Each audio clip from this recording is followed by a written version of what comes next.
ಅಂತ ವ್ಯಕ್ತಿ ಚಂದಾ ಸಾಹೇಬ್. ಆ ದೋಸ್ತಲ್ಲಿ ಅಳಿ ಯಾರಂದ್ರೆ ಚಂದಾ ಸಾಹೇಬ್. ಆ ಚಂದಾ ಸಾಹೇಬ್ ಅನ್ನುವಂಥ ವ್ಯಕ್ತಿ ಏನು ಮಾಡ್ತಿದ್ದ ಅಂತಂದ್ರೆ ಅವನಿಗೆ ಒಂದು ಕಡೆ ಖುಷಿ ಇತ್ತು. ಏನು ಅಂತಂದ್ರೆ ನಮ್ಮ ಮಾವ ಸತ್ತ ಮೇಲೆ ನಾನೇ ಅಧಿಕಾರಕ್ಕೆ ಬರ್ತೇನೆ ಅನ್ನುವಂಥ ಖುಷಿ. ಇನ್ನೊಂದು ನೋವು ಏನು ಅಂತಂದ್ರೆ ನನ್ನ ಎದುರಿಗೆ ನಮ್ಮ ಮಾವನನ್ನು ಕೊಂದು ಹಾಕ್ತಾ ಇದ್ದಾರೆ ಅನ್ನುವಂಥ ನೋವಿನಲ್ಲಿ ಒಂದು ಘೋಷಣೆ ಕೂಗ್ತಾನೆ. ಏನು ಕೂಗಿದ ಅಂದ್ರೆ, ಮರಾಠಿಗರೇ, ನಾನು ಅಧಿಕಾರಕ್ಕೆ ಬಂದ ಮೇಲೆ ನಿಮ್ಮ ಮೇಲೆ ದಾಳಿ ಮಾಡಲಾಗುತ್ತದೆ ಅಂದ ಚಂದಾ ಸಾಹೇಬ್.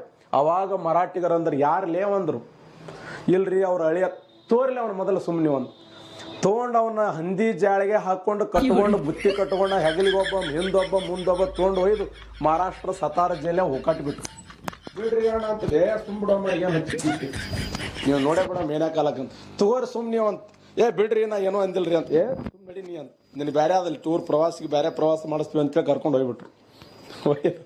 ಒಯ್ದು ಮಹಾರಾಷ್ಟ್ರ ಸತಾರ ಜೈಲ ಹೋಗಾಟ್ಬಿಟ್ರು. ಸೊಳ್ಳೆಗಳು ಉಳ್ಳಾಡಿ ಸೊಳ್ಳೆಗಳು ಕಡ್ದವ ಅವ್ನ ಜೀವನದ. ಯಾಕರ ಬಂದಪ್ಪ ಇಲ್ಲಿ ಅಂದವ ಯಾರು? ಚಂದಾ ಸಾಹೇಬ್. ಇಂಥ ಒಂದು ಸಂದರ್ಭ ಇದು. ಅರ್ಥ ಆಯ್ತಾ?